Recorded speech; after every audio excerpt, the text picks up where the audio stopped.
Assalamualaikum dear students. Here is Kumail Haider and welcome to the octahedron chemistry classes. Previous lecture में बेटा हमने Daniel cell को detail में पढ़ा, zinc copper cell को, और इसके अंदर जो रिएक्शंस होता है उसको भी हमने पढ़ लिया और साथ में सॉल्ट ब्रिज का फंक्शन क्या है ये भी हमने देख लिया। आज का हमारा लेक्चर है बेटा सेल पोटेंशियल के ऊपर।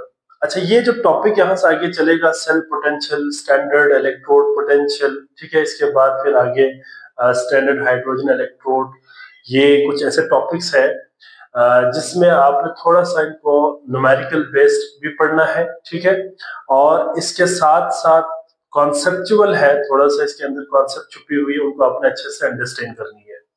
और यहाँ से आगे के तकरीबन 4-5 टॉपिक ऐसे हैं जो एक दूसरे के साथ रिलेटेड है, ये रिजेंबल है, इनको आपने अच्छे से अंडरस्टैंड करना है। आज का लेक्चर अगर आपको सही तरह समझ आते हैं तो आगे के लेक्चर्स में कोई प्रॉब्लम नहीं होगा। तो लेक्चर स्टार्ट करते हैं बेटा। सेल पोटेंशियल क्या होता है? देखिए, हमने प्रीवियस लेक्चर में, मैं थोड़ा सा इसको यहाँ पे क्विकली थोड़ा सा मैं आपको बना के जरा समझा देता हूँ बेटा कि ये सेल पोटेंशियल क्या होता है। देखिए, हमने लास्ट लेक्चर में जिंक कॉपर सेल बनाया था, अगर आपको याद हो तो उस जिंक कॉपर सेल के अंदर हमने बात की थी कि 2 हाफ सेल्स होता है बेटा, इस तरह से 1, ये दूसरा हाफ सेल है, थोड़ा सा इसको मैं बड़ा करके बना लेता हूं, ये दूसरा हाफ सेल है, और दोनों हाफ सेल के अंदर इलेक्ट्रोड्स डिप है, ठीक है। मैं एज्यूम करता हूं कि यहाँ पे जो हमने इलेक्ट्रोड डिप किया हुआ है, this electrode is basically copper electrode, ठीक है, ये वाला कॉपर इलेक्ट्रोड है और ये वाला जिंक इलेक्ट्रोड है। अब क्या किया था बेटा, हमने कॉपर को और जिंक को, दोनों इलेक्ट्रोड को अपने ही 1 मोलर सोल्यूशन के अंदर क्या किया था, aqueous solution of their salt हमने डिप किया हुआ था, इस तरह से 1 मोलर सोल्यूशन के अंदर इसको डिप किया हुआ है, इस तरह से, ठीक है।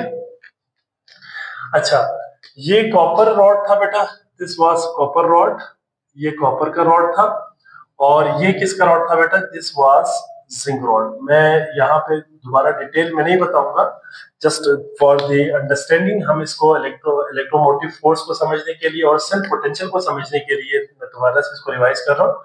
ये एनोड के तौर पे काम कर रहा था बेटा, एनोड नेगेटिव चार्ज था, और ये वाला कैथोड और इसके ऊपर पॉजिटिव चार्ज था, ठीक है।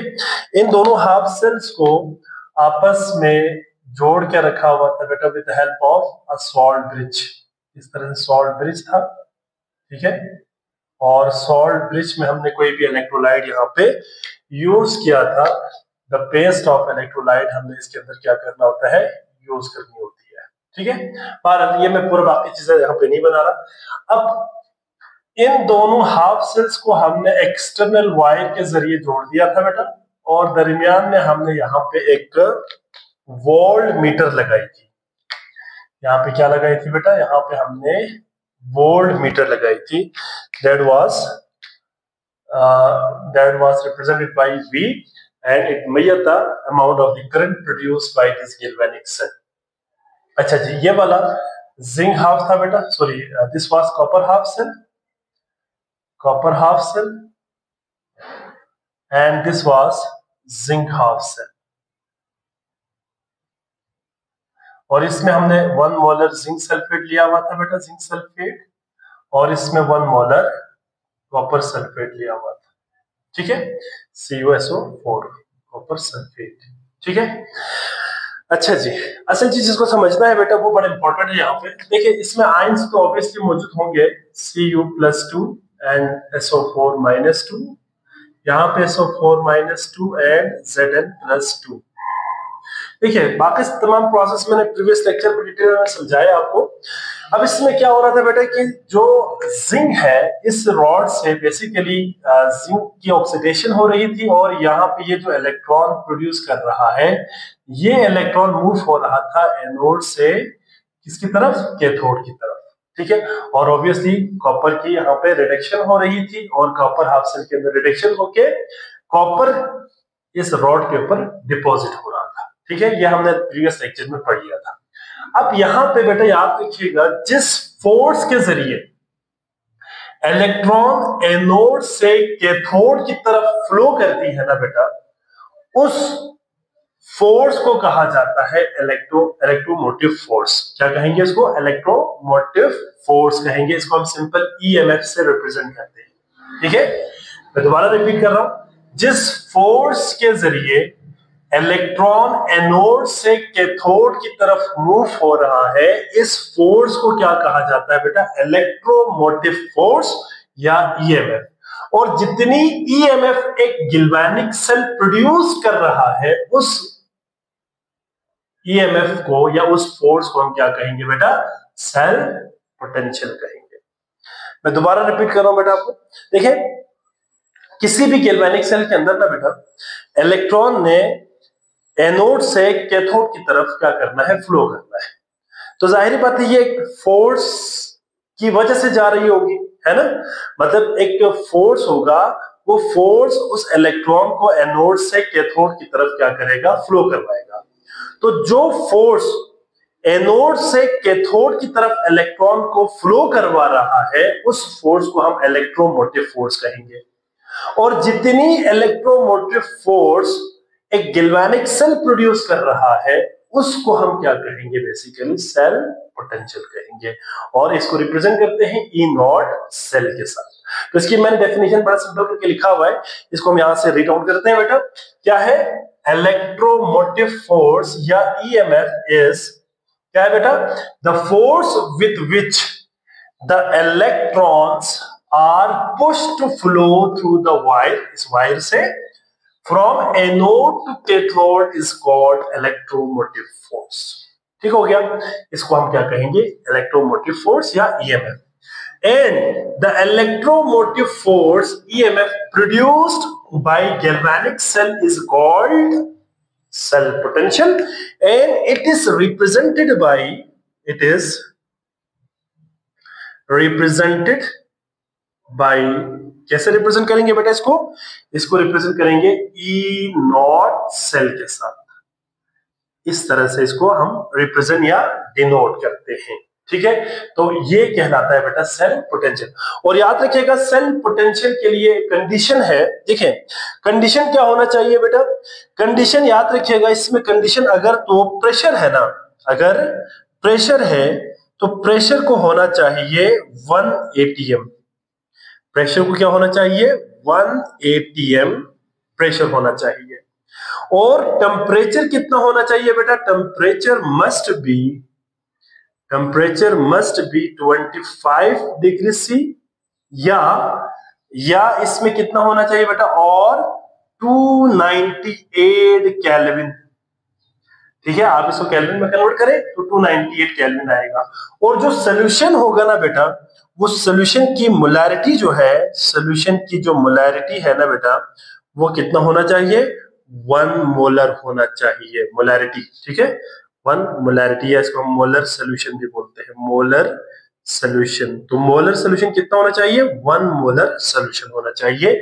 ये कंडीशंस है सेल पोटेंशियल को यहां पे मेजर करने के लिए। ठीक है, अच्छा जी, इसके बाद यूनिट क्या इस्तेमाल होंगे बेटा, याद रखिएगा जो सेल पोटेंशियल को मेजर किया जाता है इन वोल्ट, किसमें मेजर किया जाता है बेटा, cell potential is measured in volt, इसको हम V से रिप्रेजेंट करते हैं, वोल्ट। क्लियर हो गया बेटा।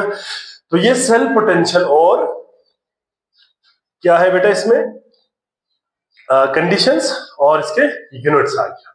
इसके बाद फॉर्मूला है बेटा, सेल पोटेंशियल को फाइंड कैसे करना है।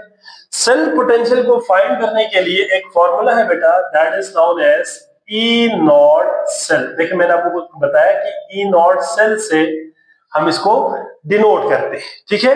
तो ई नॉट सेल किसके बराबर होगा बेटा? E naught cell is equal to E naught cathode minus E naught anode, ठीक है। इस फॉर्मूले से हम क्या करेंगे बेटा? सेल पोटेंशियल को फाइंड करेंगे, ठीक है। E naught cathode minus E naught anode. अच्छा यहां पे ना बेटा एक चीज आपने याद रखनी है, जो यहाँ पे ई नॉट कैथोड और ई नॉट एनोड लिखा है ना बेटा, इनकी वैल्यू बेसिकली हम किस में लिखेंगे बेटा? ये बेसिकली क्या कहलाएंगे? इसको स्टैंडर्ड, इसको क्या कहेंगे? Standard reduction potential, reduction potential. अब किसका? अगर कैथोड है तो standard reduction potential of cathode minus standard reduction potential of anode. ये फॉर्मूला होगा बेटा सेल पोटेंशियल निकालने का फॉर्मूला, ठीक है। एक एग्जांपल हम करेंगे बेटा। देखिए अगर आपसे पेपर में कहे कि भाई फॉर एग्जांपल चीजें गिवन हो, ठीक है। फॉर एग्जांपल मैं सपोज कर रहा हूं कि भाई हमने ई नॉट सेल निकालनी है, किसकी बेटा? ई नॉट सेल हमने निकालनी है जिंक कॉपर की या डैनियल सेल की। हमने क्या निकालनी है बेटा? ई नॉट सेल, ठीक है। तो ये इसको हम कह सकते हैं कि determination of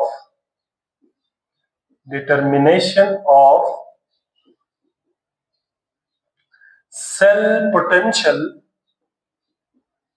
potential of Daniell cell. अगर आपसे पूछे इस डैनियल सेल की सेल पोटेंशियल फाइंड करें तो कैसे फाइंड करेंगे, ठीक है। अच्छा यहाँ पे एक चीज आपको मैं यहाँ बता देता हूँ, आपने इसको एज इट इज याद रखनी है। हम आगे जाके इसकी मेजरमेंट भी सीखेंगे वन बाय वन, ठीक है। इनकी मेजरमेंट को भी हम वन बाय वन सीखेंगे, तो आपको वहां से और क्लियर हो जाएगा कि कैसे इसको जो है मेजर किया जाता है, ठीक है। यहाँ पे आपने याद रखनी है बेटा कि स्टैंडर्ड रिडक्शन पोटेंशियल, ठीक है। आपने याद रखनी है यहाँ पे standard reduction potential of copper is equal to plus 0.34 volt. ये आपने याद रखनी है, प्लस 0.34 ये फिक्स्ड वैल्यू है बेटा। इसकी मेजरमेंट होती है बाकायदा स्टैंडर्ड हाइड्रोजन इलेक्ट्रोड की मदद से। कैसे करेंगे हम आगे सीखेंगे। यहाँ पे आपने ये वैल्यू याद रखनी है कि E naught copper means standard reduction potential of copper is equal to plus 0.34 volt, ठीक है।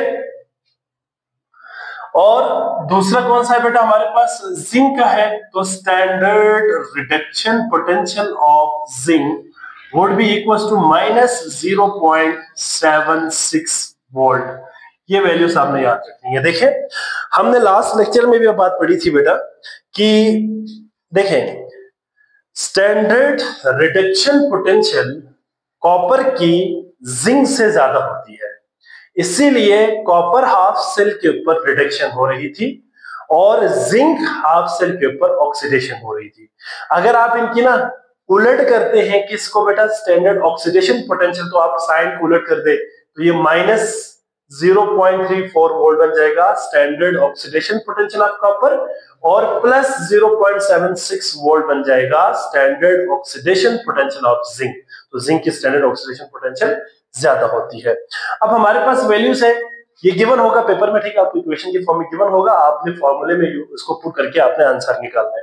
तो अब हम जरा निकालते हैं बेटा फॉर्मूला क्या था बेटा हमारे पास? E naught cell is equal to क्या था बेटा? ई नॉट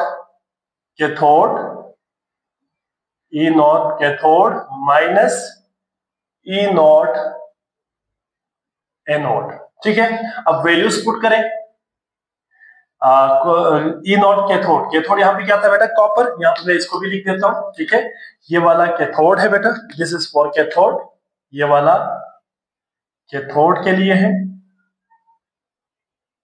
ठीक है, और ये वाला एनोड।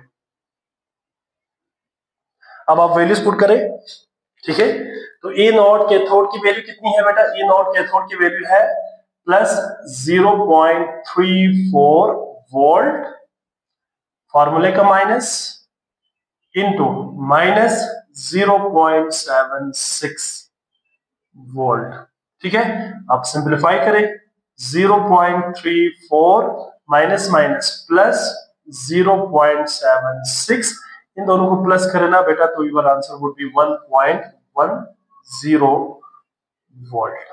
ठीक है, this is the E naught cell, या ई नॉट सेल से भी रिप्रेजेंट करेंगे, या E naught zinc copper cell. ठीक है, तो ये आ गया बेटा ई नॉट सेल। तो यहां पे अगर हम इसकी वैल्यू लिखे ना तो बेटा ये 1.10 हमें कहां से पता चलेगा? यहाँ पे ये वोल्ट मीटर हमें 1.10 वोल्ट शो करेगा।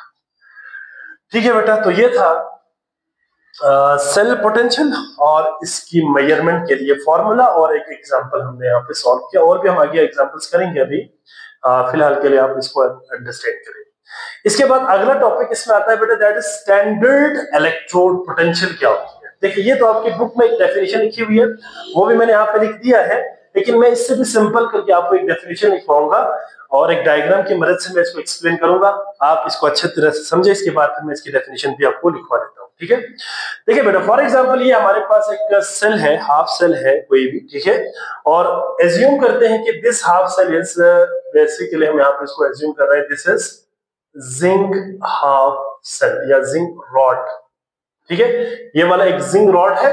आपने क्या करना है बेटा, इस जिंक रॉड को डिप करना है इसके अपने ही 1 मोलर सोल्यूशन के अंदर। यहाँ पे एक हाफ सेल है, ठीक है बेटा, 2 हाफ सेल आपने यूज नहीं करना, एक हाफ सेल से आपने इसको फाइंड करनी है। ठीक है, ये मैं आपको जरा अच्छे से इसको जरा क्लियरली समझा देता हूं बेटा। ये 1 मोलर सोल्यूशन है जिंक का ही एक सॉल्ट है बेटा, दैट इज जिंक सल्फेट। हम एज्यूम करते हैं कि इसको हमने 1 मोलर जिंक सल्फेट के अंदर क्या किया हुआ है, डिप किया हुआ है। ठीक है, हमने प्रीवियस लेक्चर में भी बात पढ़ी थी बेटा कि जब हम हाफ सेल के अंदर देखिए इस मेटल को इसके अंदर डिप करेंगे अपने ही 1 मोलर सॉल्यूशन के अंदर, तो क्या हो जाएगा बेटा, यहाँ पे जिंक की स्टैंडर्ड रिडक्शन पोटेंशियल कम है, मींस ऑक्सीडेशन पोटेंशियल ज्यादा है, तो जिंक के एटम्स टूट के सॉल्यूशन के अंदर आएगा। देखिए पहले यहाँ पे क्या था बेटा, SO4 -2 में, चले यहाँ पे पहले बना लेता हूँ, ये आयंस मौजूद है इसके अंदर ऑलरेडी। ठीक है, अब इन कांटेक्ट होने से क्या होगा बेटा, ये जो जिंक के एटम्स जो है ना टूट के सॉल्यूशन के अंदर आएगा, Zn+2 में कन्वर्ट हो जाएगा, Zn+2 में कन्वर्ट होगा। ठीक है, और ये अपना इलेक्ट्रॉन इसी मेटालिक लैटिस के ऊपर ही क्या करता है, इसी मेटालिक लैटिस के ऊपर ही रिलीज करता है। ये इस तरह से जिंक के आयंस सॉल्यूशन के अंदर आएगा, +2 एंड Zn+2। ठीक है, इस तरह से, और जितने भी इलेक्ट्रॉन होंगे ना बेटा, वो अपने इलेक्ट्रॉन्स को क्या करता है, अपने इलेक्ट्रॉन्स को इसी मेटालिक लैटिस के ऊपर ही रिलीज करके आता है, इस मेटालिक लैटिस के ऊपर ही इलेक्ट्रॉन रिलीज होता है। अब आपने पॉइंट को अंडरस्टैंड करना है। देखें, हुआ क्या है, हुआ ये है कि जो जिंक है ना बेटा, Zn सॉलिड से क्या हुआ है, Zn सॉलिड से कन्वर्ट हुआ है किसमें बेटा, ये कन्वर्ट हुआ है किसमें, जिंक +2 एक्वस में, और साथ में 2 इलेक्ट्रॉन लॉस किया है। ठीक है, साथ में 2 इलेक्ट्रॉन लॉस किया है। अब ये इलेक्ट्रोड के ऊपर इलेक्ट्रॉन इतना एक्यूमुलेट हो जाएगा कि ये इलेक्ट्रॉन क्या हो जाएगा, ये इलेक्ट्रोड क्या हो जाएगा बेटा, ये इलेक्ट्रोड रिच ऑफ इलेक्ट्रॉन हो जाएंगे, जिसकी वजह से इस इलेक्ट्रोड के ऊपर क्या चार्ज आएगा, माइनस चार्ज आएगा। इसके ऊपर क्या चार्ज आ रहा है, माइनस चार्ज आ रहा है। और सॉल्यूशन के अंदर क्या चार्ज आ रहा है बेटा, सॉल्यूशन के अंदर क्या हो रहा है, क्योंकि पॉजिटिव चार्ज यहां पे बढ़ रहा है, तो ओवरऑल सॉल्यूशन क्या हो जाएगा, ओवरऑल सॉल्यूशन हो जाएगा पॉजिटिव। सॉल्यूशन क्या हो रहा है, सॉल्यूशन हो रहा है पॉजिटिव। अब आपने अंडरस्टैंड करना, देखिए ये इतना आयंस प्रोड्यूस करेगा जिंक का इस सॉल्यूशन के अंदर, ठीक है। एक वक्त देखिए ये जिंक आयंस प्रोड्यूस होता जाएगा और इलेक्ट्रोड के ऊपर क्या होता जाएगा बेटा, इलेक्ट्रॉन यहाँ पे एक्यूमुलेट होता जाएगा। एक वक्त आएगा बेटा कि कुछ यहाँ पे जो जिंक आयंस मौजूद थे, पहले ऑलरेडी भी मौजूद था बेटा और यहां से भी प्रोड्यूस हो गया था, ये जो जिंक आयंस है ना बेटा, ये दोबारा से क्या करेगा, इलेक्ट्रोड के ऊपर जाना शुरू करेगा, दोबारा से इलेक्ट्रोड के ऊपर दोबारा से जाना शुरू करेगा और इसके ऊपर डिपॉजिट होना शुरू होगा। आपने पॉइंट को अंडरस्टैंड करना है बेटा, ठीक है। यहां पे पहले क्या हो रहा था, पहले जिंक सॉल्यूशन के अंदर आयंस के फॉर्म में आ रहा था, ठीक है, और इलेक्ट्रॉन को इसी इलेक्ट्रोड के ऊपर ही रिलीज करके आ रहा था। इसके बाद जब यहां पे इलेक्ट्रोड फुल्ली एक्यूमुलेट हो जाएंगे या फुल्ली एक्कोमोडेट हो जाएंगे किससे बेटा, इलेक्ट्रॉन से, तो दोबारा से सॉल्यूशन के अंदर से जिंक के आयंस इलेक्ट्रॉन को गेन करके दोबारा से इस इलेक्ट्रोड के ऊपर डिपॉजिट होना शुरू हो जाएगा। तो ये प्रोसेस क्या हो जाएगा, रिवर्स हो जाएगा, ये प्रोसेस रिवर्स हो जाएगा। फिर क्या होगा, जिंक के आयन टूट के फिर दोबारा सॉल्यूशन के अंदर आएंगे, इलेक्ट्रॉन को लॉस करके आएगा, फिर जिंक के आयन सॉल्यूशन से इलेक्ट्रोड के ऊपर जाएगा, ये चलता रहेगा। और एक वक्त ऐसा आएगा कि जो जिंक सॉलिड और जिंक एक्वस, इसके दरमियान एक डायनामिक इक्विलिब्रियम एस्टेब्लिश्ड हो जाएगा, डायनामिक इक्विलिब्रियम एस्टेब्लिश्ड हो जाएगा। इस डायनामिक इक्विलिब्रियम पे जो पोटेंशियल डिफरेंस सेटअप होगा ना बेटा, पोटेंशियल डिफरेंस सेटअप होगा इस डायनामिक इक्विलिब्रियम के ऊपर, उस पोटेंशियल डिफरेंस को क्या कहा जाता है, स्टैंडर्ड इलेक्ट्रोड पोटेंशियल। ठीक हो गया, तो बड़ा सिंपल सा था बेटा। देखें क्या हुआ यहां पे क्या हुआ बेटा, जब हमने जिंक के रॉड को अपने ही 1 मोलर सॉल्यूशन के अंदर जब डिप किया, तो पहले क्या हुआ बेटा, जिंक के एटम्स इस रॉड से टूट के सॉल्यूशन के अंदर आता गया और इस रॉड के ऊपर इलेक्ट्रॉन को रिलीज करके आया और जिंक आयन सॉल्यूशन के अंदर आता गया। ठीक है, एक वक्त ऐसा आएगा कि ये जो रॉड है ना बेटा, वो फुल्ली सैचुरेटेड हो जाएगा, किससे, इलेक्ट्रॉन से, और सॉल्यूशन क्या हो जाएगा, फुल्ली सैचुरेटेड हो जाएगा, किससे, जिंक आयंस के साथ। ठीक है, जिंक +2 के साथ। अब दोबारा से जिंक +2 क्या करेगा, ये प्रोसेस रिवर्स करना शुरू करेगा, जिंक दोबारा से इलेक्ट्रोड के ऊपर जाके इलेक्ट्रॉन गेन करना शुरू करेगा और खुद डिपॉजिट होना शुरू हो जाएगा। और ये सिलसिला तब तक चलेगा जब तक जितना जिंक सॉलिड फॉर्म में है, इस रॉड के ऊपर है, उतना ही जिंक के आयंस एक्वस सॉल्यूशन के अंदर है, इन दोनों के दरमियान डायनामिक इक्विलिब्रियम एस्टैब्लिश्ड हो जाए, तब तक क्या होगा, ये प्रोसेस चलता रहेगा। जब डायनामिक इक्विलिब्रियम आएगा ना, तो ये प्रोसेस रुकता नहीं है। इसमें एक चीज आप याद रखिएगा, इसमें ये प्रोसेस नहीं रुकता होता, इसमें जिंक Zn+2 में जाता रहेगा और Zn+2 इलेक्ट्रॉन को गेन करके दोबारा सॉलिड फॉर्म में जाना शुरू करेगा। मतलब ये प्रोसेस चलता रहता है, इसी को कहते हैं डायनामिक इक्विलिब्रियम। इस डायनामिक इक्विलिब्रियम पे जो पोटेंशियल डिफरेंस सेटअप हुआ है, इस पोटेंशियल डिफरेंस को कहा जाता है स्टैंडर्ड इलेक्ट्रोड पोटेंशियल। तो हम इसको इस तरह से डिफाइन करेंगे, क्या है बेटा, the potential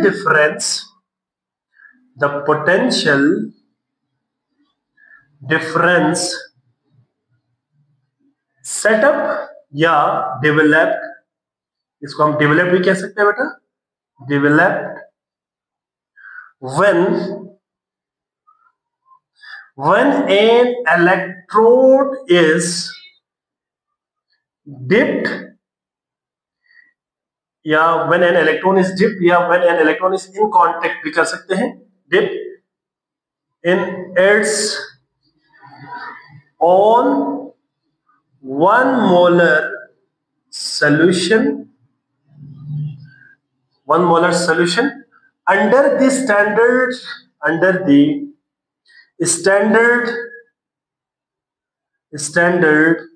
condition of temperature,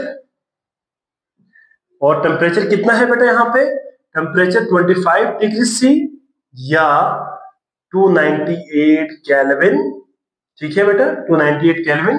and pressure, और प्रेशर कितना होगा बेटा, एंड प्रेशर कितना होगा 1 atm इज कॉल्ड, इसको हम क्या कहेंगे बेटा, is called standard electrode potential, standard electrode potential कहेंगे। ठीक है, तो ये डेफिनेशन भी है बेटा, आप इसको याद रखिए। ठीक है, या आप, आपकी बुक वालों ने लिखा हुआ है the tendency of half cell reaction, इस तरह की हाफ सेल रिएक्शन की to undergo reduction relative to the standard hydrogen electrode. अब क्योंकि ये मैंने इसलिए इसको यहाँ पे एक्सप्लेन नहीं किया क्योंकि हमने स्टैंडर्ड हाइड्रोजन इलेक्ट्रोड का भी पढ़ना है। बेसिकली ये होता है कि हमने स्टैंडर्ड हाइड्रोजन इलेक्ट्रोड को हमने इस हाफ सेल के साथ कपल्ड करना है, और कपल करके बेसिकली क्या निकालते हैं, सेल पोटेंशियल निकालते हैं, उसको हम स्टैंडर्ड इलेक्ट्रोड पोटेंशियल कहते हैं। क्योंकि स्टैंडर्ड हाइड्रोजन इलेक्ट्रोड की जो है 0.00 वोल्ट की क्या होती है, सेल पोटेंशियल होती है, तो उसकी रेफरेंस से रिलेट करके हम क्या करते हैं, उसको फाइंड करते हैं। Hydrogen electrode under the standard condition यही रहेगा, it's called standard electrode potential. ठीक है, इसको स्टैंडर्ड इलेक्ट्रोड पोटेंशियल कहते हैं। तो ये भी है, आप इस तरह से भी याद कर सकते हैं, इस तरह से भी याद कर सकते हैं, आपकी मर्जी है, जो भी आपको आसान लगता है आप उसी हिसाब से कर लें। इसको जरा, इसका जरा स्क्रीनशॉट ले लें।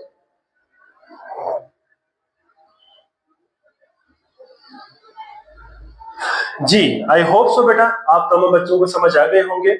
आज के लेक्चर में हमने सेल पोटेंशियल पढ़ा, इसमें हमने इलेक्ट्रोमोटिव फोर्स पढ़ी, साथ में हमने इसमें सेल पोटेंशियल की डेफिनेशन पढ़ी बेटा, इसके बाद यूनिट्स को पढ़ा, कंडीशंस को पढ़ा, और साथ में सेल पोटेंशियल निकालने का फॉर्मूला और एक एग्जांपल हमने यहाँ पे सॉल्व किया। इसके साथ हमने स्टैंडर्ड इलेक्ट्रोड पोटेंशियल को पढ़ा बेटा, और स्टैंडर्ड इलेक्ट्रोड पोटेंशियल की डायग्रामेटिकली हम इसको एक्सप्लेन करके इसको प्रिसाइज किया और आसान करके इसको हमने अंडरस्टैंड कर लिया। ठीक है, तो यहाँ पे हम लेक्चर को स्टॉप करते हैं बेटा। कोई सवाल हो, कोई बात समझ ना आई हो, तो आप जरूर अपने कमेंट सेक्शन में क्वेश्चन कर सकते हैं, मैं आपको वहां पे आंसर करूंगा। बाकी अपना बहुत सारा ख्याल रखिएगा। अल्लाह हाफिज।